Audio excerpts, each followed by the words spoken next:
Welcome back to the channel. Now, Skeleton Crew episode 6 is out, and we only got 2 more episodes left of this new show. And honestly, guys, it is a bummer that the viewership numbers are low for this show and that people are burned out of Star Wars. I can't blame them, but this show actually is really good. And I got to give kudos to Christopher Ford and John Watts for making this show because it's a lot of fun. Now, episode 6 kicked us off right after episode 5 ended, where Jod turned on the kids at Captain Rennett's treasure trove. And what we have is an episode where really we get some really good character development with these kids, and we get to see what's happening with Jod and the pirates. Now, when we get these kids, they have gone to the trap door. They have flown out of the planet into some snow bank area. And what we get is these kids go and separate because they're trying to figure out how to get off this planet. 2 of them, Fern and Neil, they go to the ship to try to get the ship back. And then Win and KB follow some crabs that they think are going to help them.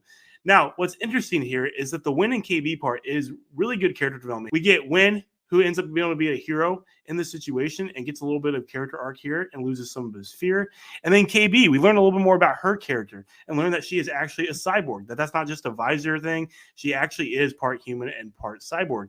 Now, she says she has an accident. We don't know what the accident is, but we did learn that parts of her can get corroded and she can have a system malfunction and the system shut down. So Win had to get some parts, some leftover robot parts to be able to basically repair her back together so she could survive. And so in that moment, Win got to be a hero. And even after she was saved by him, she said, "Thanks, Jedi." And he had this big smile on his face. And I really think we're going to get to see him come a little bit into his own. And maybe we'll see down the road he becomes a Jedi. But what is interesting here is KB actually might be very similar to Lando's sidekick in Empire Strikes Back. Now, you guys remember him. He was always the really cool character that just had like the robotic things on his side. And we knew that he was some type of cyborg-esque thing. I think KB is very similar to him. So it was cool to get a little bit more in-depth description of those type of characters in the Star Wars universe.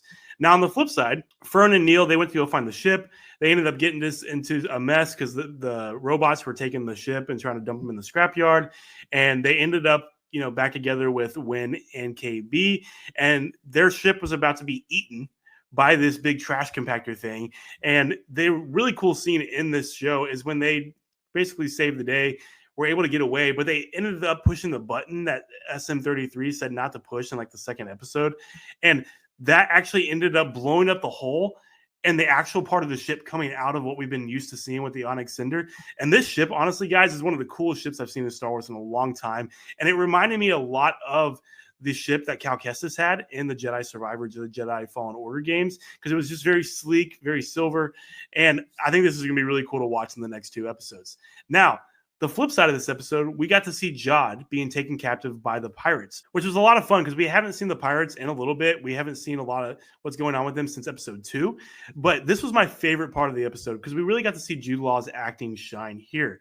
And in this part of the episode, Captain Brutus, they pretty much put Jod on trial and they decided they were going to execute him. But he gets a little bit of time with this little plasma counter that they had. It was a play on from like the sand counter that they had back in the day. And so Jod got some time to speak. And I really love this part because he used to be the captain. Captain Silvo of all these people. He had these relationships that he built with them. And so he decided to play upon each one of their desires because the desire of these pirates, they want a lot of money to be able to do what they want to do. And he spoke to that by talking about At-Atten and saying that it's possible to find this treasure that was hidden. And what I loved is that he sang the sea shanty that we talked about Captain Renard and At-Atten. And you could tell in the eyes of all these pirates, they really ate up this. But once the timer was up that Brutus had, Brutus decided to take him away.